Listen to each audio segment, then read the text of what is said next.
favorable conditions urge for the supporting industry sector. And later on, development of Vietnam's logistics sector. Hello there, you're tuning into another edition of Bizline here on VTV International. I'm your host Hoàng Hằng, and as usual, we will begin with some economic highlights over the past week.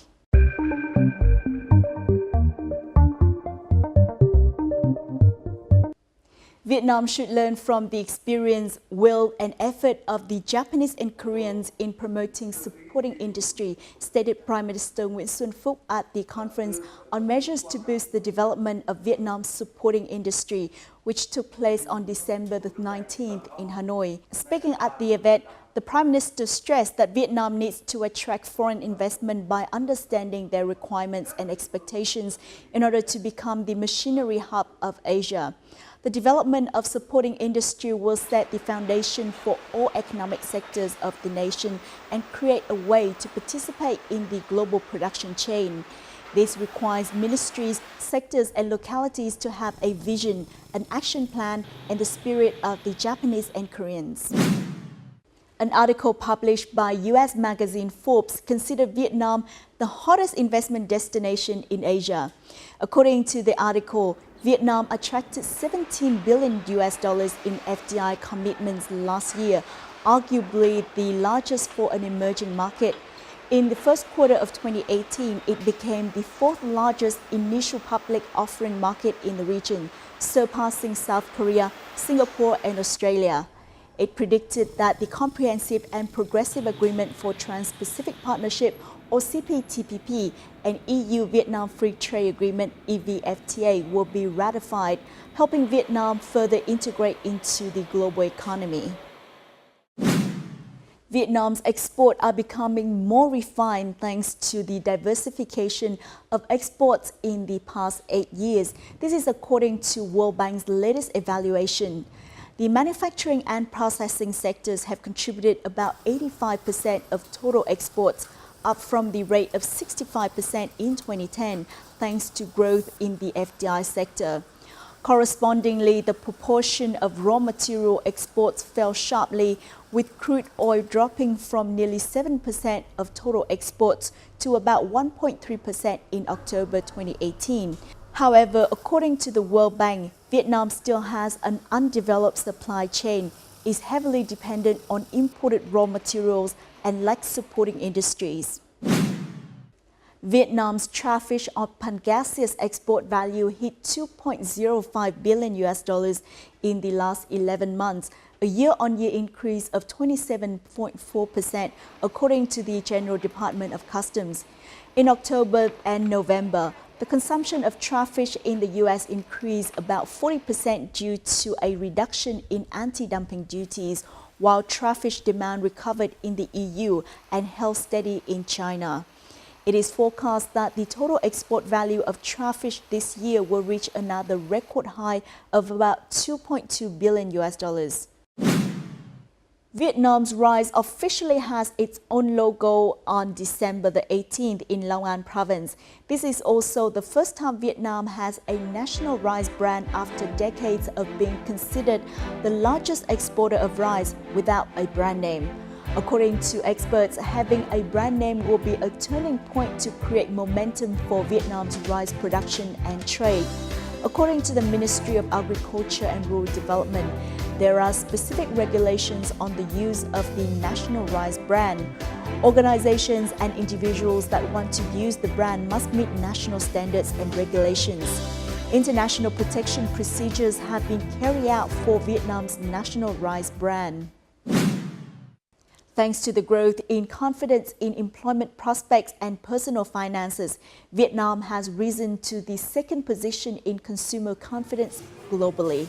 With a 9-point increase over the second quarter of 2018, Vietnam's consumer confidence level has peaked in the past decade, according to Nielsen, a global information measurement company. Nielsen's report also showed that the Consumer Confidence Index of Vietnam and Malaysia were 129 points and 127 points respectively, surpassing Indonesia and the Philippines to be among the top 3 most confident countries globally. Also, according to the 2018 Nielsen Connected Commerce report, up to 98% of the internet users in Vietnam have made purchases online, up 1% point over 2017. Increasing effectiveness of the online retail ecosystem in providing convenience for its consumer base has strengthened the online shopping habit. Fashion, travel, books and music continue to account for the largest proportion of online transactions in consumer goods. Vietnam's target is for 30% of its population to shop online between 2016 and 2020. With yearly sales value of approximately $350 per person, revenue from online retail in Vietnam is forecast to hit $10 billion by 2020, accounting for 5% of the country's retail market. Those are some highlights in the economic scene.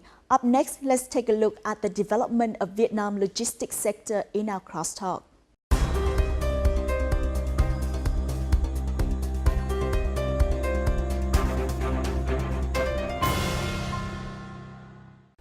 In 2018, Vietnam's logistics sector has maintained its momentum seen in the previous years, with estimated growth of 12 to 14%. According to the World Bank's Logistic Performance Index, or LPI, released on July 2018, Vietnam ranked 39th out of 160 surveyed countries, rising by 25 levels compared to 2016 and reaching the 3rd position in the ASEAN. Vietnam's logistics service is among the leading emerging markets. These are the best results Vietnam has achieved since the World Bank started launching its LPI in 2007. In this week's Crosstalk, we will take a review of the development of Vietnam's logistics sector. First, let's start with the following clip. According to statistics from the Vietnam Logistics Forum, the number of logistic businesses in Vietnam in 2013 was 1,200, while the figure has exceeded 4,000 in 2018. In addition, the last 5 years have also witnessed positive changes in Vietnam's logistics sector. The World Bank estimated that Vietnam's logistics market may reach a volume of 10 to 11 billion US dollars. As the Vietnam Logistics Forum has been held annually since 2013, businesses as well as foreign and domestic experts can directly voice their opinions to the government. Since late 2014, the policies of opening logistic market for foreign enterprises have promoted the waves of mergers and acquisitions among logistic companies. In early 2017, the Prime Minister issued the Decision No. 200, approving the action plan for improvement of competitiveness and development of Vietnam's logistics services by 2025. The plan contains specific objectives and measures to achieve those results, including establishing regional and international logistics centers for efficient economic connectivity. Hiện nay chính phủ cũng đang triển khai cả cái chương trình một cửa quốc gia, cũng là trong cái nỗ lực giúp cho các cái hoạt động xuất nhập khẩu nói chung và hoạt động của các doanh nghiệp logistics sẽ được rút gọn, sẽ được cải thiện và nhanh chóng hơn nữa trong thời gian tới. We have invited to our studio Ms. Jen Oh, Cluster Leader for Transport Program World Bank Vietnam. Well, thank you so much for joining us. Thank you for having me. First of all, according to the World Bank Logistic Performance Index 2018, Vietnam ranked 39th out of 160 surveyed countries, as I mentioned before, rising 25 levels compared to 2016. So what do you think are the reasons behind such progress? Vietnam made a big stride in LPI, not just in the overall ranking, but across all 6 measurements. Those include clearance processes, infrastructure, international shipment, logistics services, tracking, tracing, and timeliness. I think that both the government and the private sector deserve the recognition. First, from the government side, the Prime Minister sets out the comprehensive and multidisciplinary framework to tackle the issues of the logistics sector. Rightly point out the need to address the regulations, infrastructure, human resources and skills issues, and interagency coordination. Government also made a very important investment in transport and trade infrastructure, for example, expressways and deep water ports. Vietnam's private sector also is very dynamic, active, and entrepreneurial. Some of them are developing international shipping lines, taking advantage of the deep sea port infrastructure. Others are creating market force for more sophisticated logistics services, including third-party logistics. Overall, competition is very high. And then the public and corporate level of confidence in the sector is also high. So what are some of the challenges hindering Vietnam's logistics sector from growing further, in your opinion? The top 100 logistics firms in Vietnam, the total turnover in 2016 reached almost $9 billion US. This is the growth rate over 15% year on year. But according to the Vietnam Logistics Association, the market is still dominated by larger foreign international players, and domestic companies' share only accounts for 25% of this total market size. World Bank Vietnam team actually conducted the surveys of the logistics service providers in Vietnam this year. The firms surveyed shared their views on what are the key challenges in the sector. And they named the quality and affordability of transport and logistics service infrastructure services. Also, still cumbersome documentation processes. Infrastructure is still one of the constraints. Road network in the country, for example, exceeds over 300,000 kilometers, and then that has increased significantly over the last 2 decades.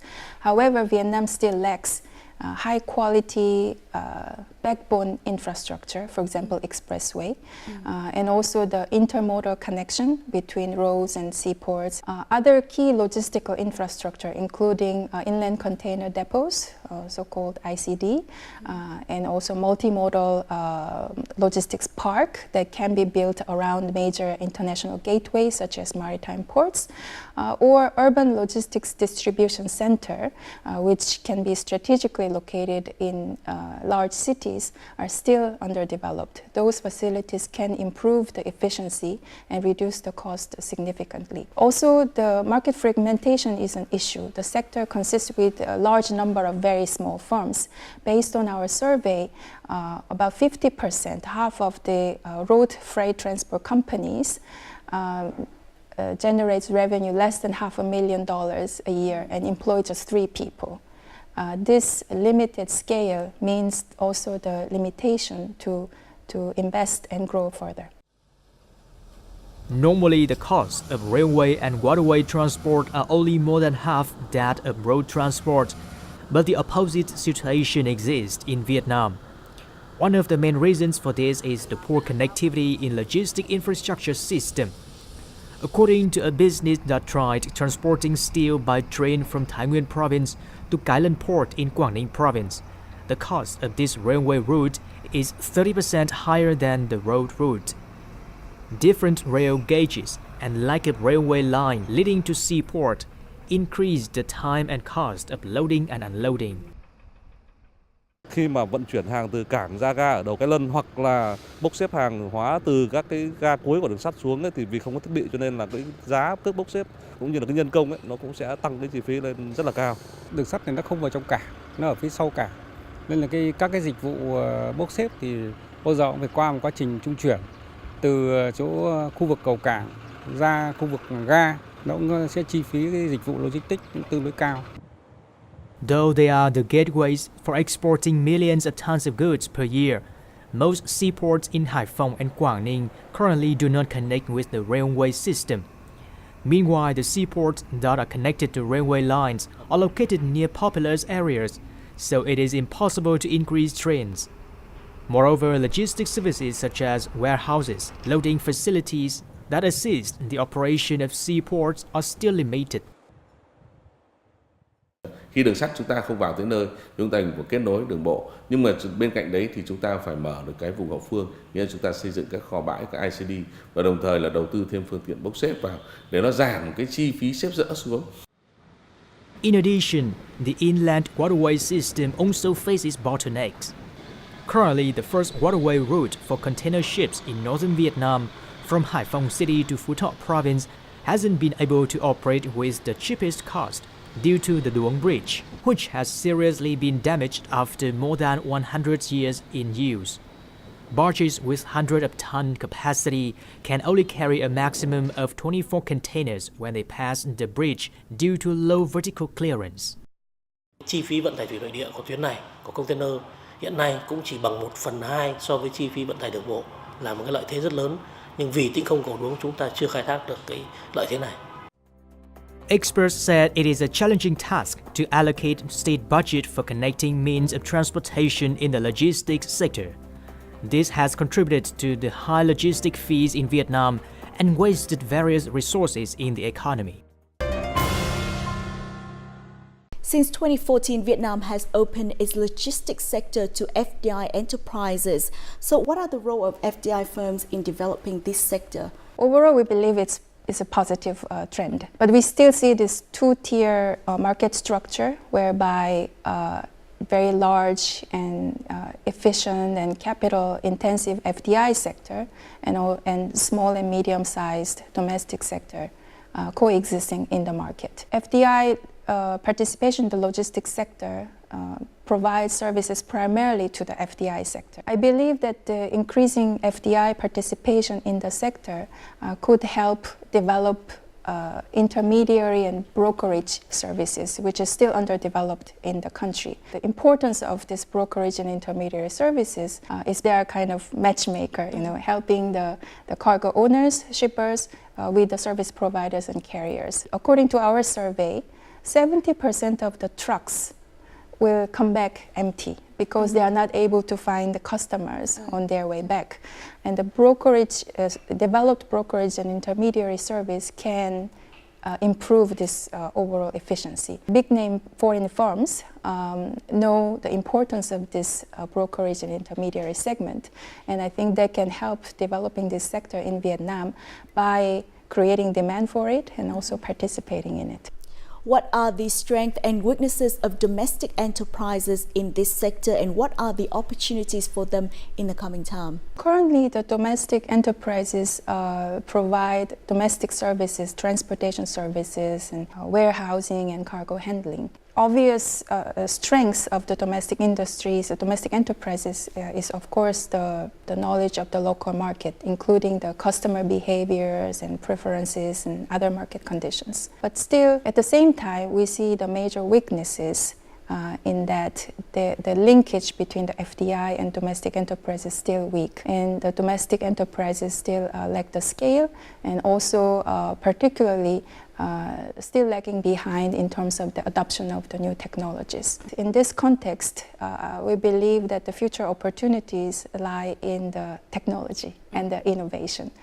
So think about Uber or Grab services in freight services and logistics. So these mobile platforms and applications can connect customers better with the available trucking capacities, warehousing capacities, help them better track and trace the cargo, and also enable other sophisticated services. So I think this is the technology adoption is really a key area and opportunity for domestic enterprises. To meet surging demands for logistics services that are boosted by rapid trade growth, applying modern technology is inevitable for the logistics sector. Nowadays, owners of shipments with Internet of Things or IoT applications can keep track of their containers based on real-time tracking system. IoT applications also allow owners to control temperatures, humidity inside containers of food products as the data is updated every 2 minutes through cloud computing. It's our mindset that it is costly, but it's one of the most efficient or cheapest type of technology that we can implement. In order to sell domestic products in international e-commerce platforms, this company has switched from the business-to-business model to the business-to-business-to-customer model. To be able to do this, applying modern technology is a must. Chúng tôi coi công nghệ là một khoản đầu tư, là một trong những cái công cụ để mình nâng cao cái chất lượng dịch vụ của mình. Bạn gọi là chi phí phần mềm, nhưng tôi gọi đấy là những cái đầu tư vào cái phần công nghệ. With the number of orders in 2018 estimated to rise by 3 times compared to the previous year, this delivery company has spent about 2% of its revenues to upgrade its software system. The upgrade includes accurate positioning function that allows shippers to identify destinations that are close to each other and plan suitable itineraries. Làm sao để mà trong các đơn hàng ở trong nội thành, ở các thành phố lớn như Hồ Chí Minh, Hà Nội, Đà Nẵng đã được giao hàng ở trong vòng 2 tiếng và tất cả những người mua hàng ở trên toàn quốc có thể nhận hàng được trong vòng 24 tiếng. When looking for local delivery agencies as partner, international e-commerce platforms always care about technological basis of candidates because good technology helps them connect management systems effectively. Vietnamese partners have the knowledge. They know the market, they know the country, they know the regulations. International partners come with expertise in terms of technologies and best practices from overseas. According to the Vietnam Logistics Business Association, average growth rate of Vietnam's e-commerce is 30%. Realizing the potential of this market, many Vietnamese companies are now investing in logistics for e-commerce. Một số nước thì đã có cái nền tảng công nghệ và có cái phát triển nhất định. Cái nền tảng công nghệ chúng ta còn thấp quá. Thì cái này buộc chúng ta phải cập nhật những cái công nghệ tiên tiến trong cái phát triển logistics trong thương mại điện tử.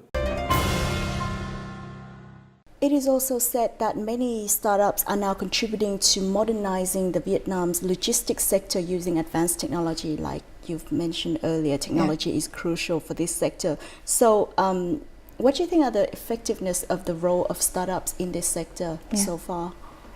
A lot of innovation will be, of course, come from the private sector in Vietnam. However, the government can also play an important role, instrumental role in this development. So some other countries, the government actively implemented policies and schemes that will promote the startups, including providing financial support. Some of those examples include Startup SG implemented by the Singapore government, and they provided funding through like equity financing or some cash grants to startups that demonstrated their ability to bring new solutions and disrupt the market. Similar program exists also in India, Startup India Hub.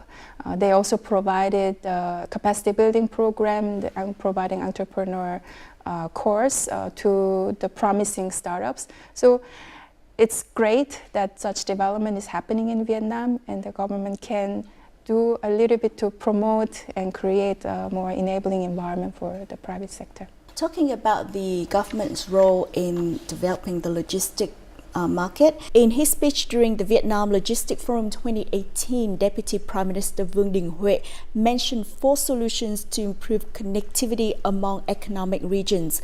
So what do you think about this set of solutions? I couldn't agree more with what the Deputy Prime Minister has laid out. And in fact, this aligns very well with the 4-pillar approach that the World Bank has promoted, which includes the trade facilitation, including through non-tariff measures, development of high-quality transport and trade infrastructure, development of logistics service sector, and interagency coordination.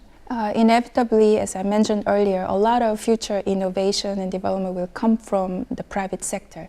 However, the government can create the enabling environment by removing unnecessary regulations. Recently, government also established the National Steering Committee for National Single Window and Trade Facilitation, and we believe that this is a very good step towards in right direction. And we recommend that actually the logistics will be also an added focus under this committee, so we can approach this issue, trade facilitation, overall competitiveness agenda of the country, together with logistics in a comprehensive manner. So what else can be done to boost the development of Vietnam logistics sector, both from the public and the private sector? Government is uniquely positioned to carry out infrastructure and spatial planning. Land is a scarce resource, and efficient logistics requires sufficient land for handling containers and consolidating, distributing cargo.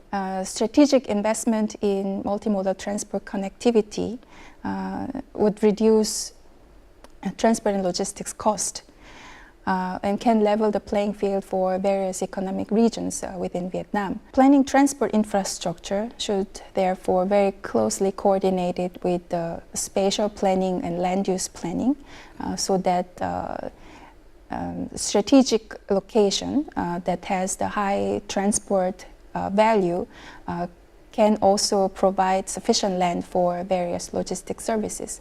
Overall, we support this direction that has been set out and the vision that has been suggested by the government. In terms of the future areas of growth in the logistics sector, I would like to also mention the emergence of e-commerce. Vietnam is growing rapidly, and its middle class is growing rapidly. People in urban areas demand more sophisticated services. A lot of entrepreneurs, both in rural and urban areas, are engaged in the e-commerce. This is a segment that is growing very, very rapidly. And this will require new logistics services. It will require last mile logistics in urban areas to the end customers. And then there are many small firms who otherwise couldn't access the big market, can now use the e-commerce platform to access the millions of new customers. And this requires a rethinking in logistics. At the same time, is also an area for new development. Well, thank you so much for joining us. Thank you for having me. The Vietnamese government set the target that by 2025, logistics will contribute 8 to 10% of the country's GDP, with growth rate of 15 to 20% and expenditures on logistics services accounting for 16 to 20% of GDP. In order to achieve those results, the state management must carry out drastic reforms, and logistic business must also take great efforts. In the coming time, Vietnam's logistics sector will also have to successfully implement solutions to promote connectivity among economic regions. Hopefully, Vietnam's logistics sector will experience more positive changes and make bigger contributions to the country's economy in the coming time. And that has also wrapped up this edition of BizLine. For more news and updates, please log on to vtv4.vn or YouTube channel at VTV World Go. Goodbye for now, and thanks for stopping by.